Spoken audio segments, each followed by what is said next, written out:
Hi, everybody. Thanks so much for joining us this Thursday morning here in the States. Might be Thursday afternoon or even Friday morning, wherever you're joining us from today, but we appreciate you being here. I'm Kyler Cheatham. I have the pleasure of being your host for this conversation today. I am joined by Adam Cheatham from our Confluencial team. I'll let him do a quick intro once I get through all of our logistics here. So we do our live conversations every Thursday at 11 a.m. Eastern Time here in the United States. If you want to get notified about what we're going live or get all the replays, you can go ahead and scan this QR code that's right up in the corner of your screen, or it's in the description of the episode notes if you're joining on an audio format today. This just gets you an idea of what we'll be talking about in the next couple weeks, and you have a direct access to us to give us suggestions, because our goal is to make this as valuable for you guys as possible. So that said, with our mission of creating transparency and just overall conversation in the marketplace, especially on things like AI and decentralization of systems, we invite you to join and comment in the chat, ask questions in real time. And we typically, though we do have an outline for all episodes, we just focus on what is your questions and how we can best help with that. So with that, you can drop them in wherever you're joining from today. We'd love to hear where you're joining from if you'd like to. And Adam, let me know I have dog hair on my mic, so I'm so sorry if that offends any of you. We do have a lot of fur children in this household.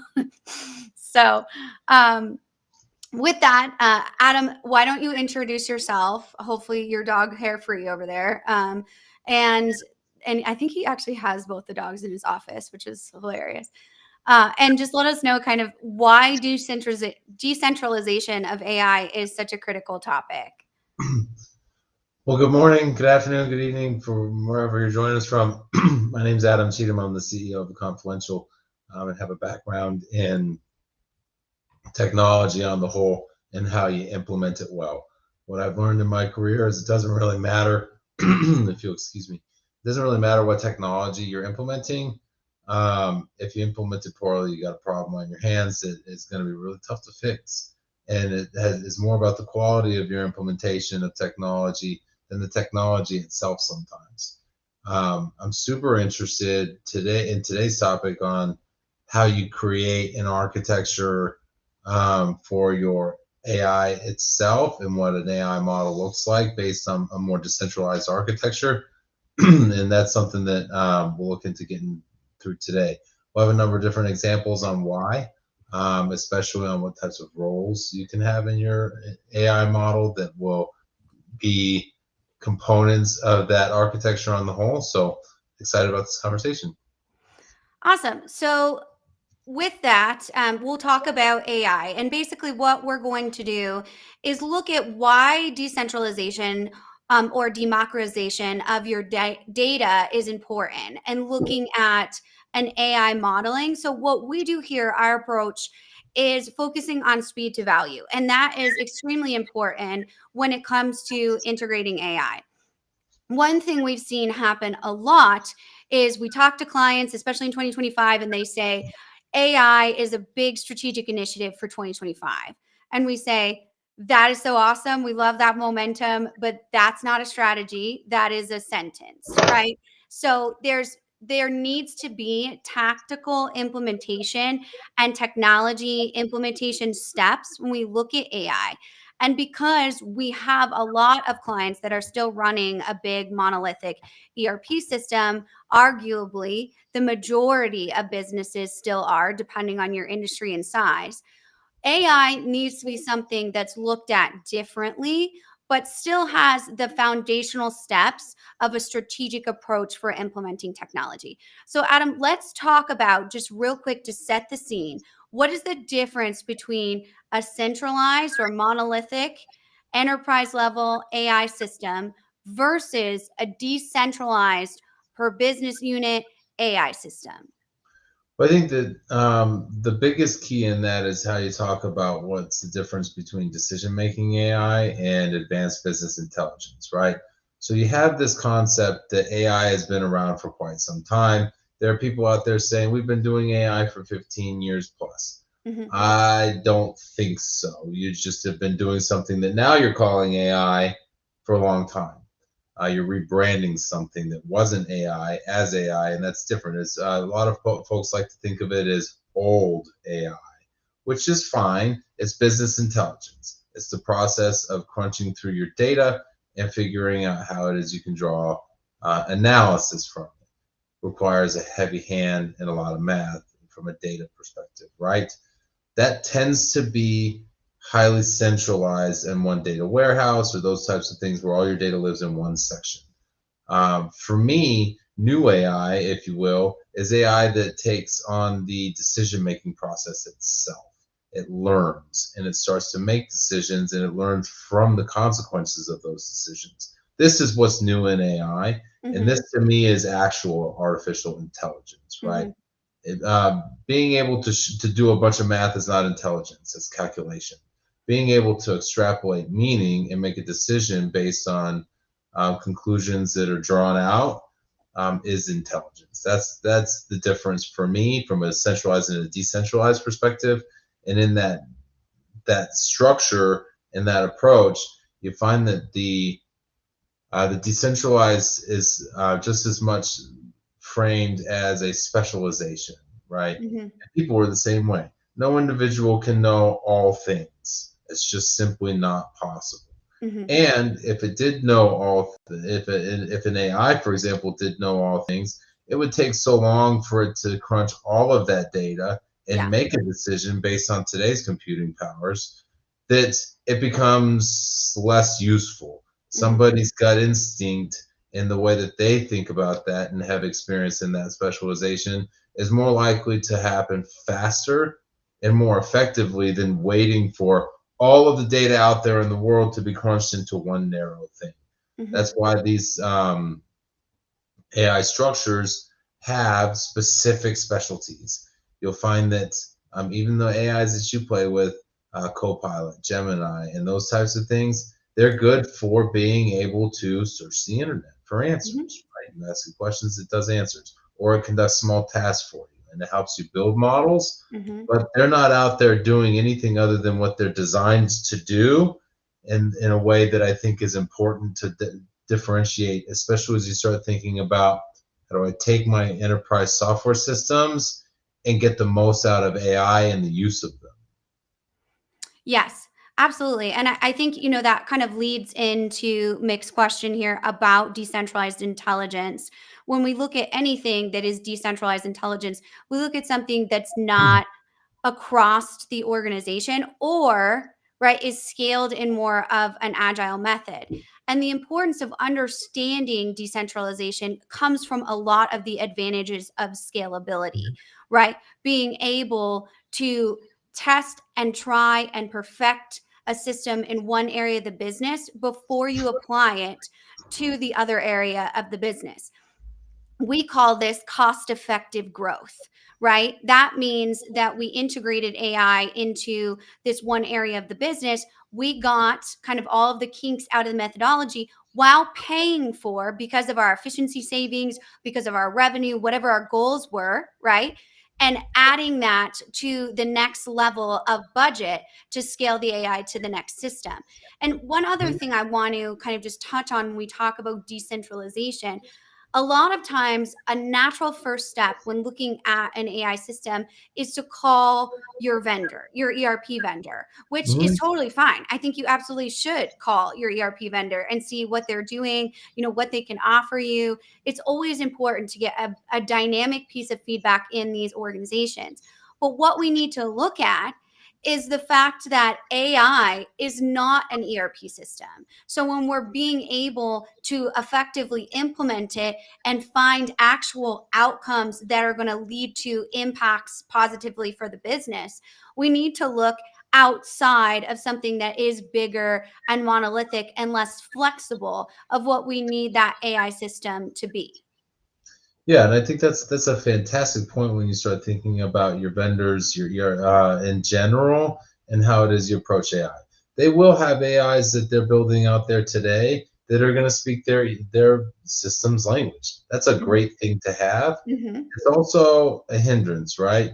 it isn't going to do you a ton of good in other systems when nobody out there really has just one system, right? Hmm. Yes, we have a monolithic ERP type of environment as it pertains to that industry, but I don't know that I've ever had a single client that did all of their. Actually, I'm certain I've never had a single Yeah, client that was who both. did all of their work in one single system. Yeah. You know how I know that I'm certain of that? Every single one of you uses an ERP, and every single one of you uses Excel. That's Hmm. two systems. Right now, all of a sudden, we already have a multiplicity in this.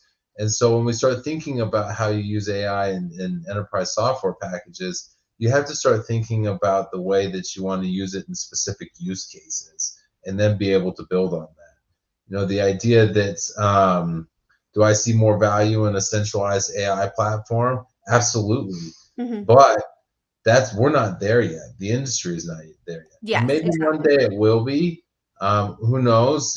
How long it takes AI as an individual thing to supersede what it is a human being can do. Because right now it's not as useful as a human being in many ways. It's more useful Exactly. in others, but Hmm. no human can run every aspect of a business from a capacity or a brain power or an intelligence perspective. We all specialize in different things, and AI is the same in the industry as it is today. Again, Hmm. maybe we have that happen one day where one AI can rule them all, but right now, empowering different teams with different tools is more important. Maybe they all come from Copilot. That's Hmm. fine. Maybe it's all the same platform, but they can still be individual different AIs.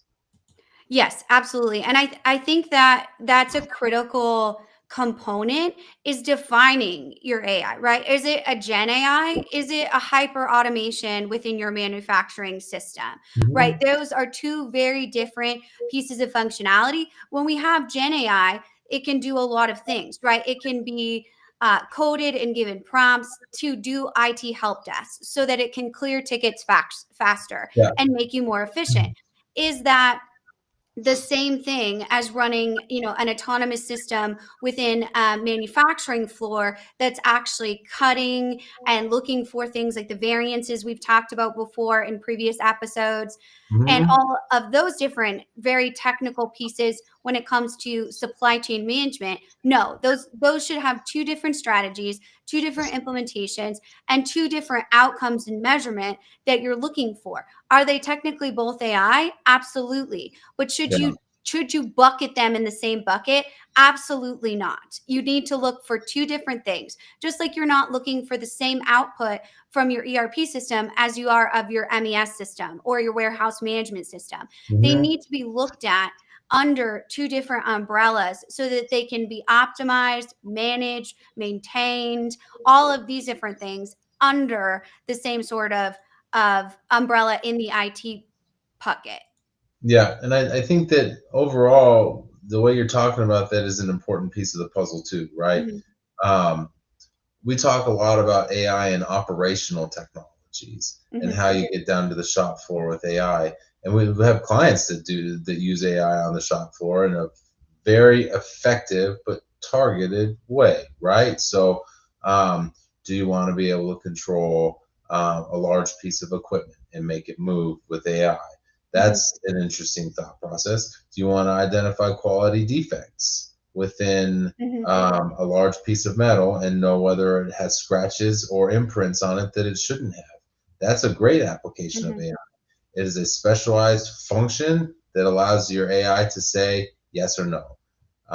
This idea that we have that AI is an autonomous being is not here yet.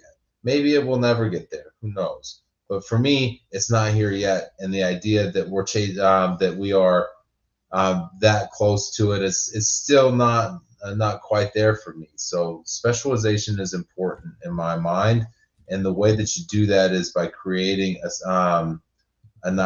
sandbox for your AI to play in with nice, clear boundaries. And one mhm. of the things that I think is a fantastic example of this, for those in the audience, I made a promise to my son yesterday that we could finish this last night if he got out on the ice in hockey. Mhm. And we built this. This is the Lego Technic Mars rover, right? This thing's pretty cool. And then as I was thinking about it, I'm going through the process of talking about with myself as my son's finishing this last little mechanism with all the scientific instruments on it. I was thinking about this from a perspective of what takes time to send a signal to Mars to this rover, right? So it must have intelligence in it. It has to be able to do some things, right, on its own. And I started doing some research. I actually started talking to Gemini about this. I had a fantastic conversation with Gemini last night over the functions in AI and the Mars rover. This is the Perseverance. There's also the Curiosity rovers, right? But as I learned more and more about this, at their closest, it takes 4 minutes to send a signal to Mars. That means that it takes 8 minutes to have a conversation, at least, right? 4 minutes to get there, 4 minutes to get back. At their farthest apart in their orbits, it takes at least 24 minutes to send a signal to Mars. That means that nearly an hour can pass between when you send something and get it back. So this rover obviously has to be able to do something on its own. So did NASA put a brain in it and say, here is your brain that does all of these things because you are the Mars rover Perseverance and it must have one brain? No, they built 4 different AI platforms. They have it with 4 different purposes. And what's fascinating to me is that these 4 different purposes are in some ways interrelated, but in other ways not. So there's autonomous navigation. How do I know where I am on Mars and how do I get there?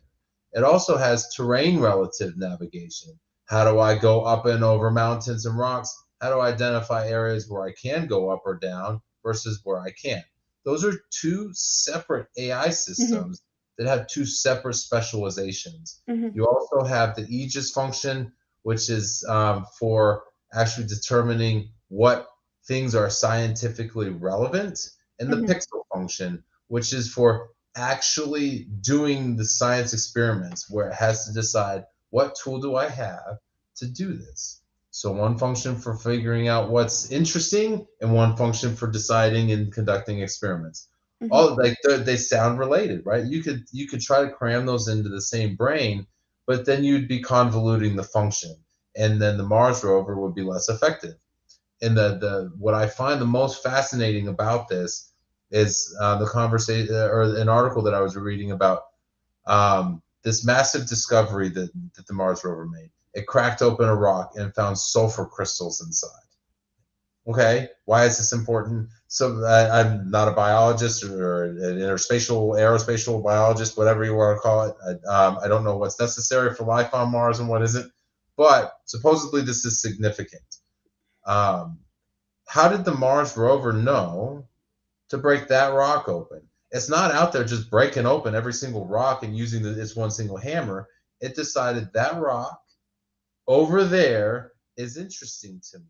So I'm going to go and get it, and then I'm going to break it open. I'm going to find out what's inside of it, test for what it is, and then conduct an experiment on these things to figure out what this is. This is several different AIs working together and having a conversation and completing a complex series of tasks. For me, that application is how your business should start thinking about AI. What is the task at hand that we need to conduct? Figure out what that is. Why is this piece of information interesting? That can be one single AI, and its single job can be what data in my organization that lives within my ERP is useful and what data is not. And you start with that. And now, what do I do with this data, which is useful? How can I figure out how to gain value from an analysis of it? Then, how do I conduct that analysis? And what are my outputs? And then, what are my conclusions? This rock is significant because it has sulfur in it. I found the right data, I found the right experiment, I found the right analysis, and now I have a conclusion that I can work with. That is such a great parallel and something that is I just love that this was a connection that I had between my professional life and my son last night. He doesn't even know. He doesn't care. He loves that the arms move, and that's great. And I'm over here having like this epiphany on AI and business. And so anyway, I'm rambling a bit, but I think that this is an important topic because the idea that we have artificial intelligence on another world Mhm. that is able to make decisions for itself is literally, as it pertains to business, a world away still. Mhm. And this is how it still works, right? So if we seek to get into the future of AI, that is the future of AI as an application to business and being able to make AI based decisions. And so the concept that we would have one brain that would supersede all of these functions is a little bit beyond another world away. And that there are more dimensions beyond that that we haven't reached yet. So let's focus on what's available to us. Mhm. I highly doubt you're going to create something smarter than what NASA did on the Mars rover that decides makes its own decisions on Mars. But we can take lessons from that in decentralization and specialization to be able to learn from our business. So, um, Absolutely. Yeah, and I differ with you a little bit on that, but first I wanna turn to the audience, and then we'll kind of have, a little bit of a debate there, but we've got people tuning in from all over North America here, so I just wanna take a minute, drop where you're tuning in from. We've got some, from the western slope of Colorado, where we're from, some from the Denver area, we've got Newfoundland, Canada, so hopefully the weather is nicer up there than it is here because we're freezing. Um, and then some other areas here in the United States. So we love talking to a global audience. And the whole point, right, is getting to your questions and having this conversation around that. So before I turn to your questions, I invite you to drop some more or drop your comments or your take, because my take in this situation is a bit different from Adam's, in the fact of, don't you think that when you talk about the Mars rover, when you talk about aerospace and defense technology, there's a step in there that a human said, go get that rock? possibly it And could have been that's that what way. we should be focusing on, right? Is the That's a good human point. machine relationship. Is, okay, do we have autonomous systems that potentially can functionally do that? Absolutely. Are they incredibly hard to implement into a business environment? Yes, because we are not used to that type of Mhm. relationship. But how you can move from this traditional AI, right? That's just kind of an order taker and automation, to an actually strategic or a decentralized AI system, which is the next level of AI, is to Mhm. look at, how do I leverage that human machine partnership to take it to that next level? Because, say we use your same analogy there Mhm. with the Mars rover. Say the Mars rover had some sort of credentials that it needed if it found a certain rock. Like, it knows that if it's rolling over this type of geography or these types of landscapes, it knows it needs to look at a rock because someone has programmed it to do that. Then it found the rock. Then a human comes in, analyzes these images of these rocks. That is a geologist, that is, an Mhm. interspatial whatever. You guys are way smarter than we are. And looks at it and said, huh, yeah, that rock is really interesting. I want you to open said rock. And then the Mars rover takes that and opens the rock. So looking at that is the same thing that we see on a supply chain decentralized AI system. Is, hey, I want these variances to come in, and I want to know what the variances are so that you can identify them, and then I can tell you then what to do.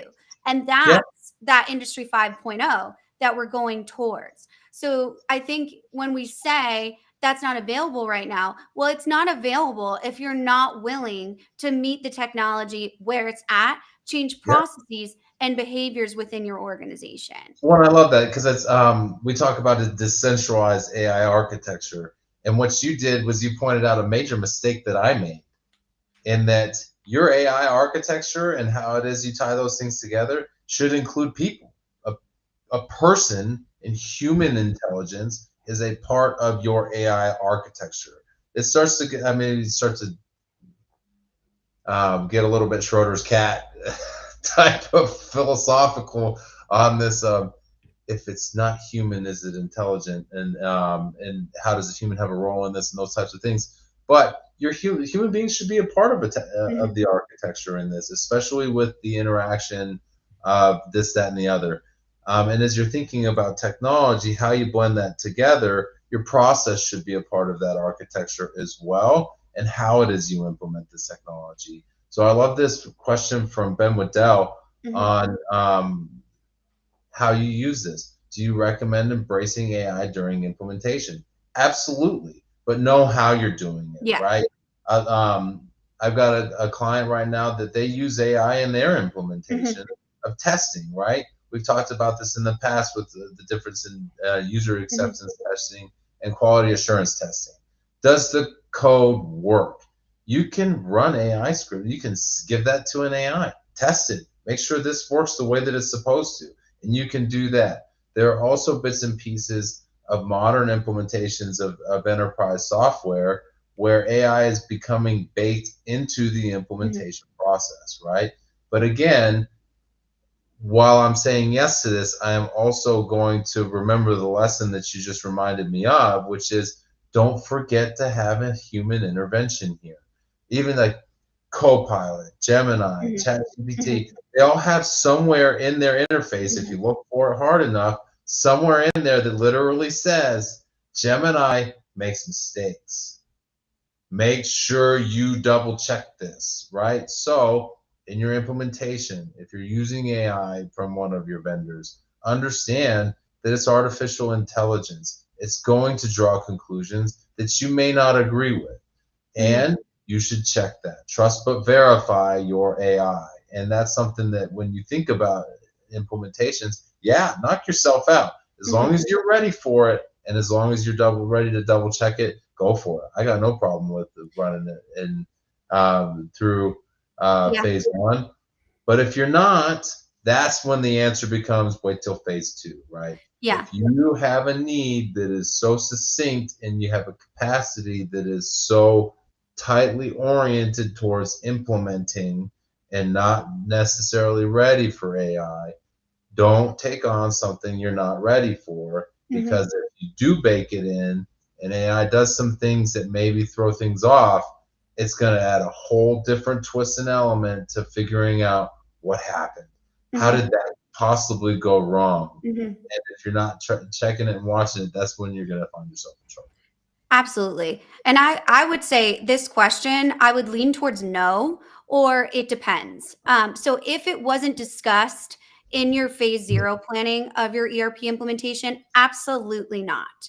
You do that? Should you look at, and this is where we see clients derail their implementation because they have this narrative in their head that AI is just plug and play. Whether they're using it on the quality assurance side to kind of test those testing scenarios, as Adam mentioned, or even on the Gen AI side, where you're looking at things like change management messaging or user adoption nudging or training, those types of different things. If that wasn't in your plan to start with, don't complicate it by putting it in your plan now. And this is why we always look at an implementation in sections so that Mhm. that way, okay, this section we didn't talk about that, but in this next scalability to the next business unit, accounting, sales, manufacturing, whatever, right, we can consider that because we have some data from our previous implementation that we can scale. The one thing I'll say that this question is so important, Ben, is do not underestimate that AI is not a plug and play system. It is a system in which needs a strategic approach and needs to understand how it's going to play with others in that sandbox of pulling things out because it's going to need data sets. And we have that right now. We're building out an AI system of our own. And I've never seen Adam and his brothers so excited in the fact that they get to test how to make the AI system, because it's a Gen AI system, not say bad words or something like that, because they have to test it to put it in Mhm. that scenario that potentially someone could come and utilize this system and make it give specific areas and learn to nefarious Mhm. things, right? We have to now test those scenarios. And you can be in your 40s, but you're still always going to be a 12-year-old boy when it comes to those testing scenarios.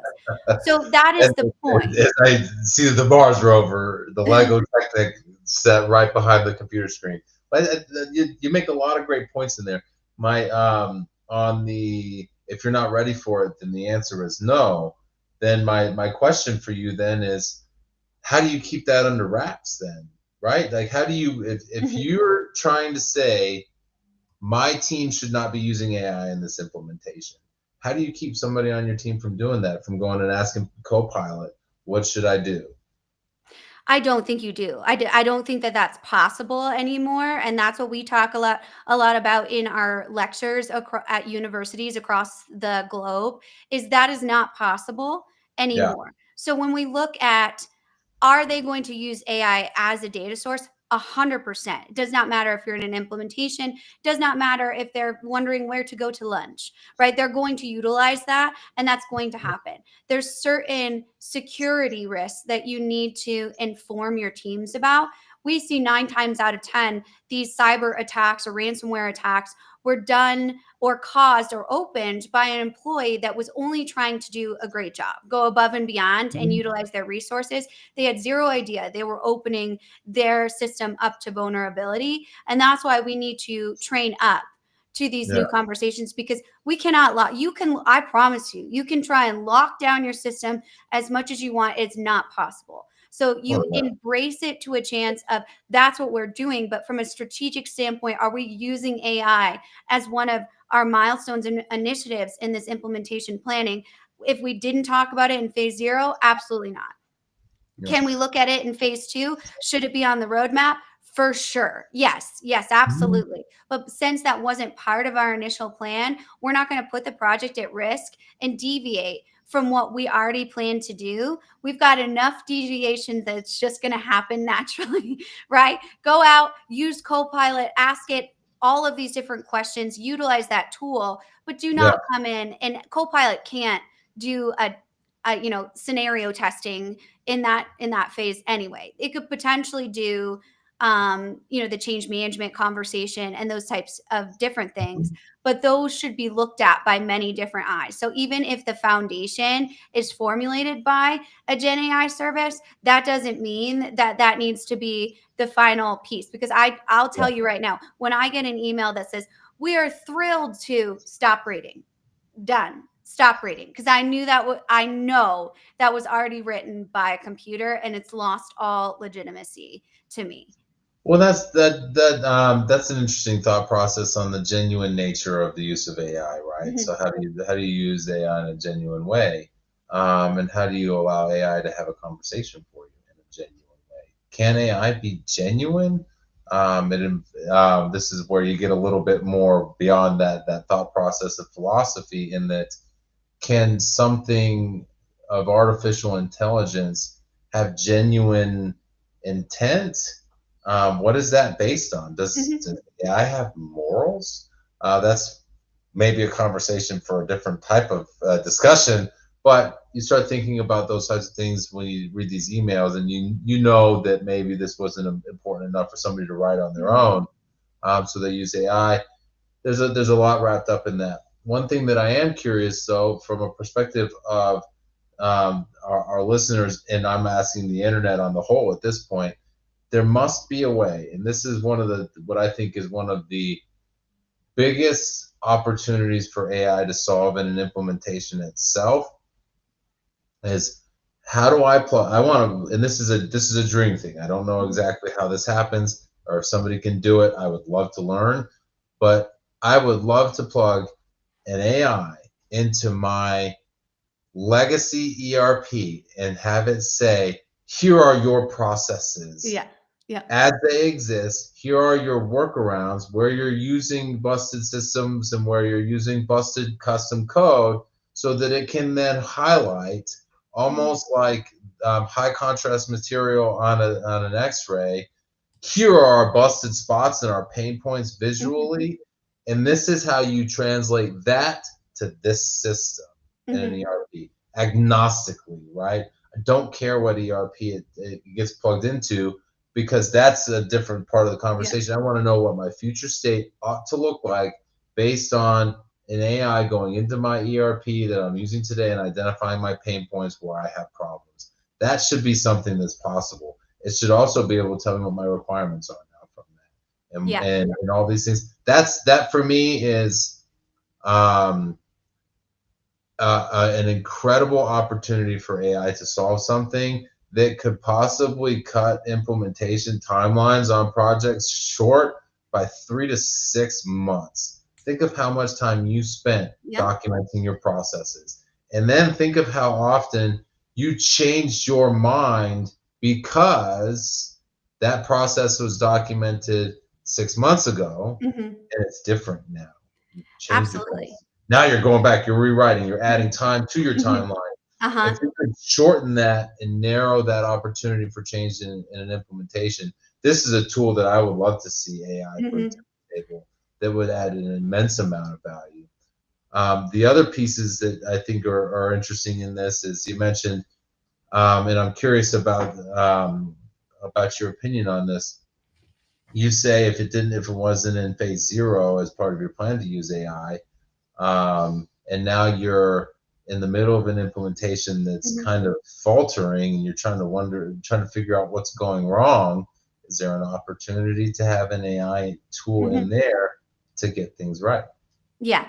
Well, first, I'm going to touch on your first scenario of utilizing AI to look at a legacy ERP system, show that those pain points or show those areas.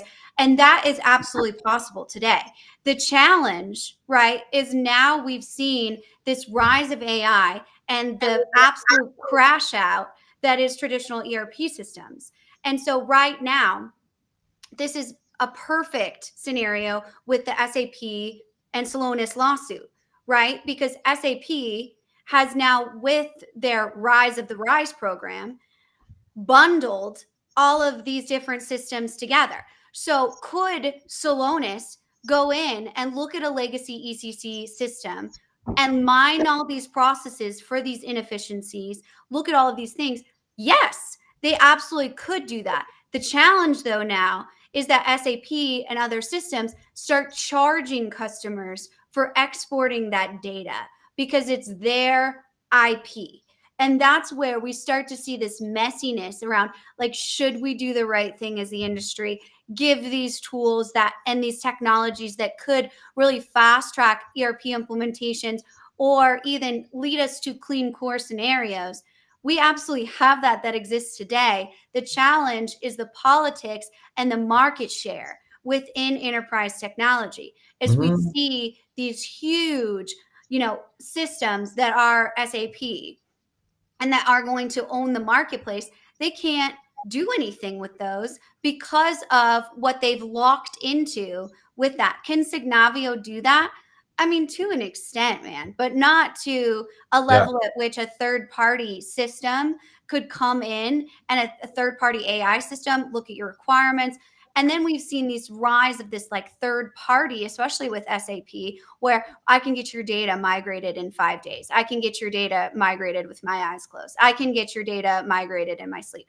All of these different promises and intentions. The challenge is that we have this machine that is the software industry holding back that innovation because they don't want to lose that market share. And that is just pure greed, right? Well, I'm curious of the parallels in this because, like you said, the rise of rise and this, that, and the other, and I just can't get out of the back of my head the rise of the Planet of the Apes, and we're Oh, and okay. so stay with me for a second because I'm going to connect this. We are creating another intelligence Hmm. in artificial intelligence, right? So the rise of AI is kind of akin to the rise of the Planet of the Apes, right? How does this other form of technology start to gain its own footing and be able to create all of these other entities that then have all of their other thoughts? And will AI become this nefarious force that's going to victimize human beings this way or that? The way that it does in that movie? No, I highly doubt that. Hmm. That would be a very I mean, I guess at the end of the day, the problem that could create would be so significant that we probably just, if it happens, then wave goodbye. But let's assume that it doesn't, because if it does, there's nothing we'd be able to do about it anyway. At that point, probably. But way off on a side note on that. But from a perspective of the concept of allowing others systems to mine yours to spit out what it is as a Mhm. useful output in an ERP implementation. I think that the function here that a third party tool would provide that's an advantage is that it would be able to to mine through multiple systems, Mhm. right? Mhm.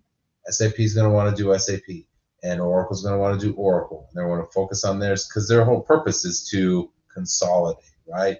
Their AIs would be based on the idea that we could bring more in to the Oracle or SAP or Microsoft umbrella. And I think that that's an interesting thought process that's worth playing with on what could those types of things look like and how could they become more effective Mhm. for the industry itself.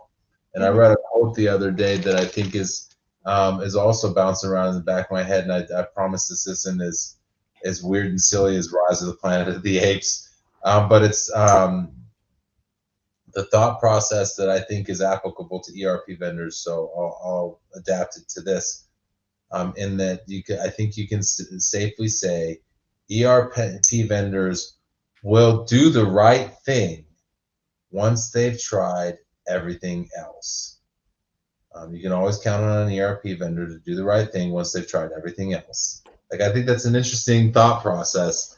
And in a lot of cases, it's true. I don't believe it's true for all ERP vendors. I don't believe it's true for all system integrators either.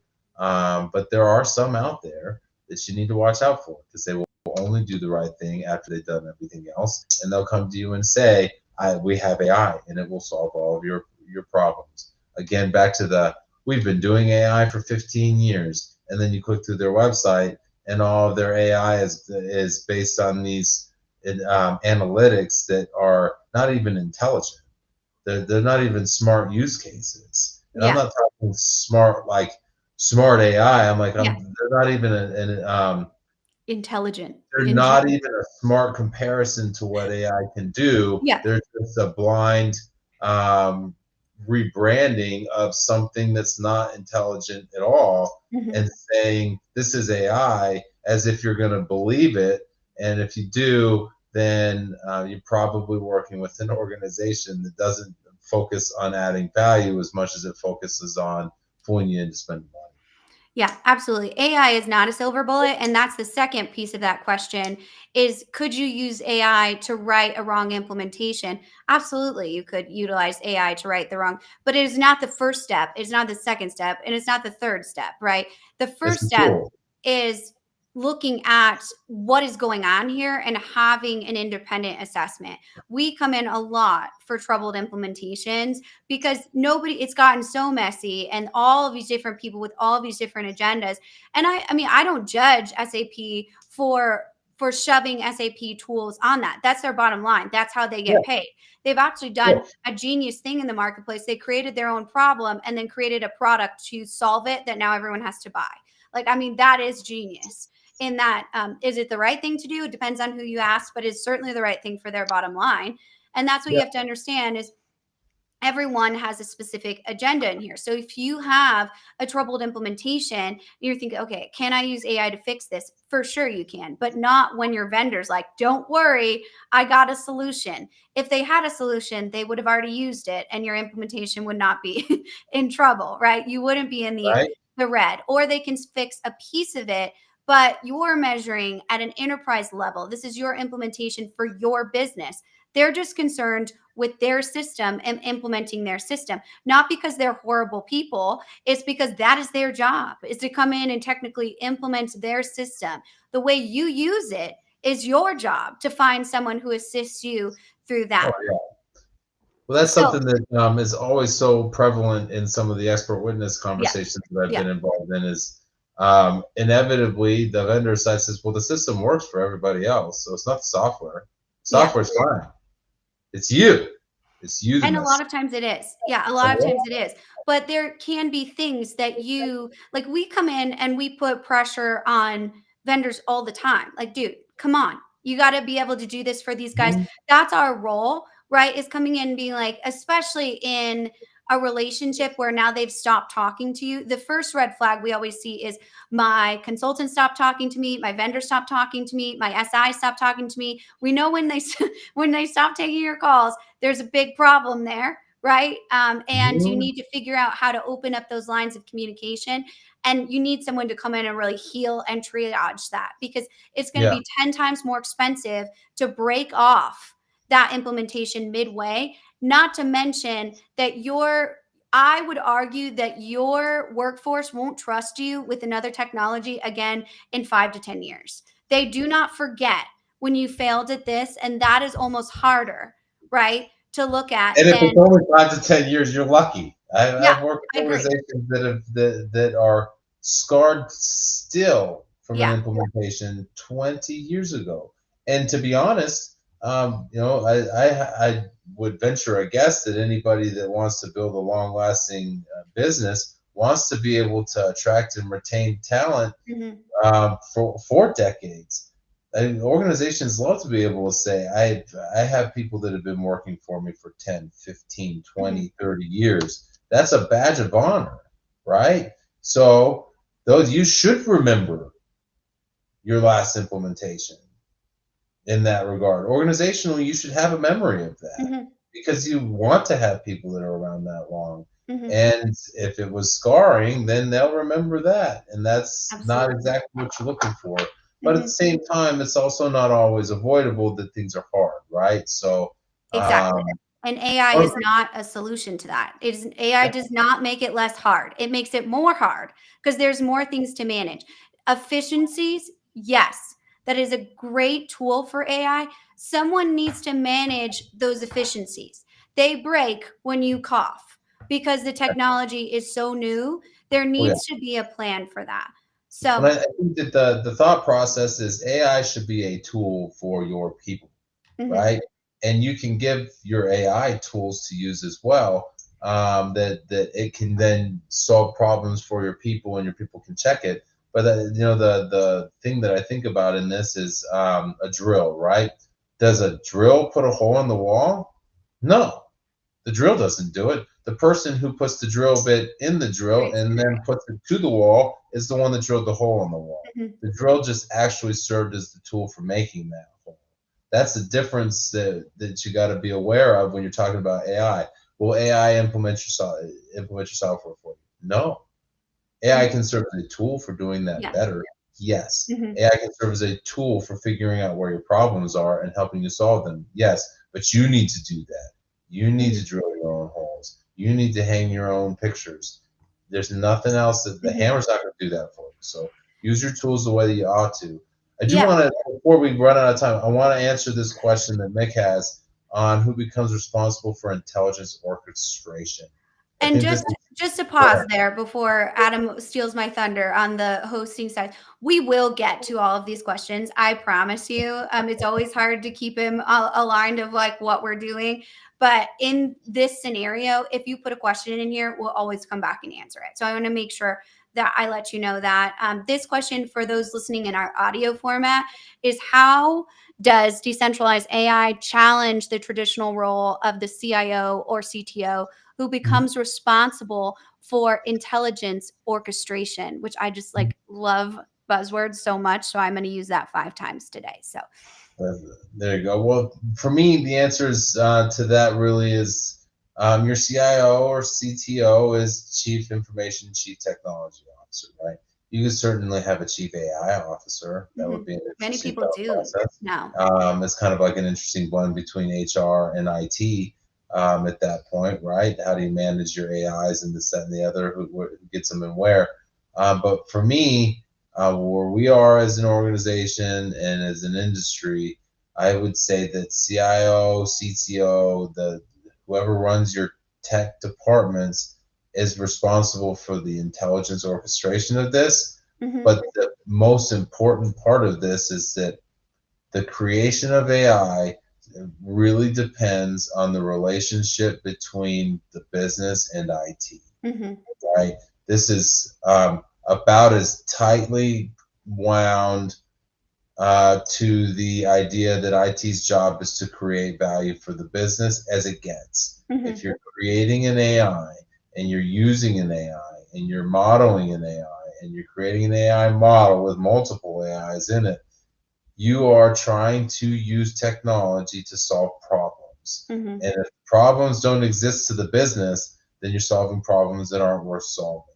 Mhm. So as you help them with this, it also gets into a lot of folks in the business are going to go and do it Mhm. themselves. I have a friend whose challenges lie in the how do I make sure that I give people things that they need fast Mhm. enough for them to not just go and say, you're taking too long, I'm going to go figure it out on my own. Mhm. Yeah. So you have to have a good relationship where those two organizations Mhm. speak and they speak well together and they trust each other. Exactly. Trust. That's really important. So yeah, the CIO or the CTO should be responsible for the intelligence orchestration because it kind of fits Mhm. naturally in that bucket as it's defined Mhm. today. Chief digitization officer or whatever you want to call those types of things. It's a technical type of role that still needs to have a service oriented component for the business. Right. Yeah. That's the real answer to that. Mhm. And I think the CFO is hugely involved in that. The most successful implementations in my career are a CIO and a CFO that see their roles as partners. If they do not see their roles as partners, it is a critical issue. Whether you have a CDO, a chief AI officer, a chief whatever officer, whomever Yeah. is in head of technology, and one chief officer should be the head of technology, period. And then whomever is in charge of financials need to Yeah. work together to be able When, to actually facilitate that so their teams can be aligned. If they are misaligned, then you got to push pause and say, what's the deal? Is this too expensive? Is this too hard? Is it taking too long? What is going on? And that's why the decentralized implementations or those speed to value implementations help win that CFO mind share so much, because showing that one, you can do this, and two, you can actually find money or excavate savings doing that. The CFO is Mhm. like, okay, I'm going to give you a little bit more, because they're ultimately going to be the one that oversees these SaaS contracts, which are Yeah. tricky and expensive. Well, then this again gets back to the relationship between the business and IT, right? Mhm.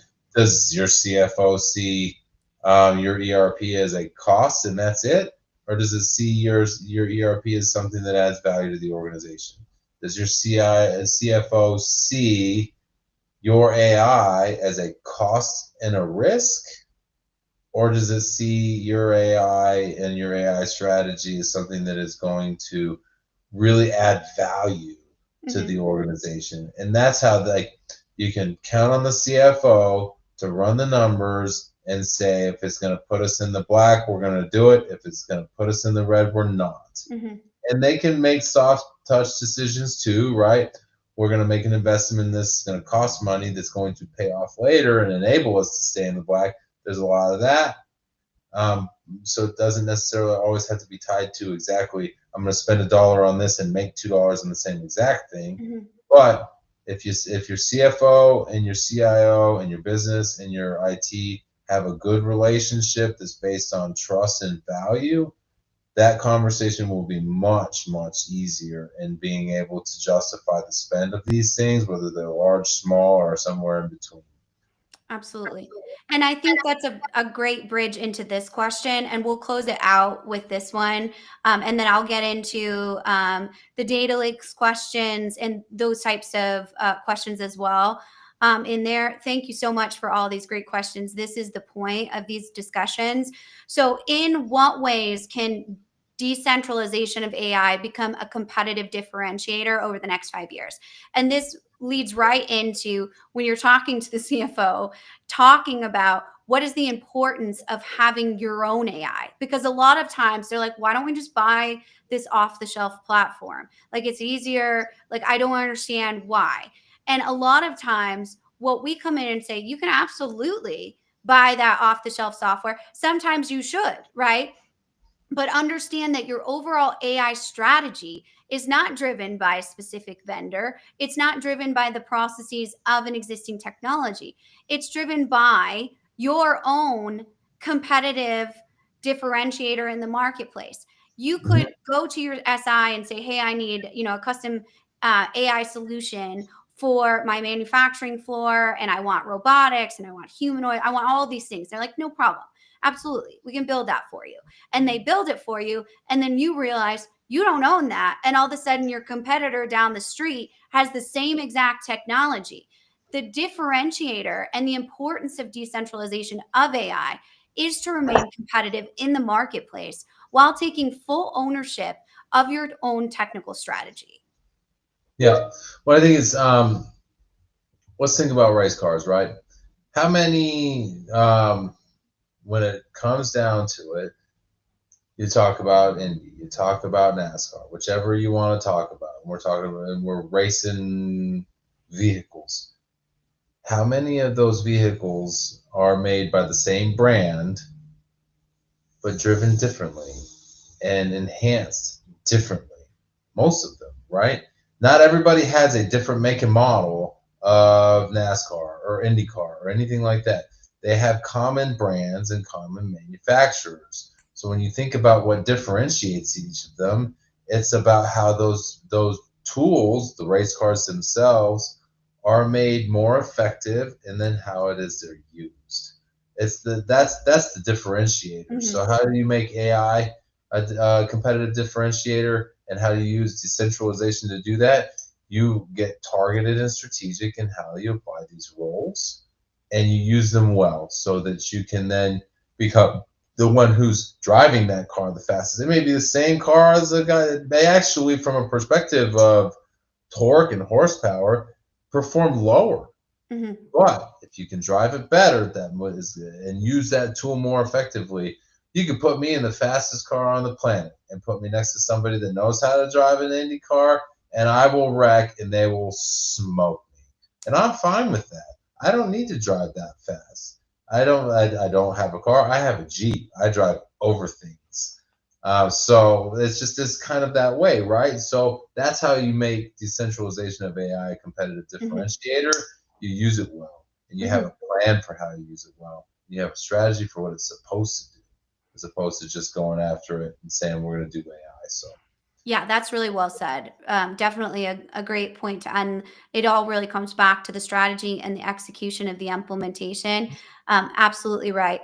Well, thank you so much, everyone, for joining us on this journey today. We went from Mars to Planet of the Apes to back to race cars. We just went all over the place.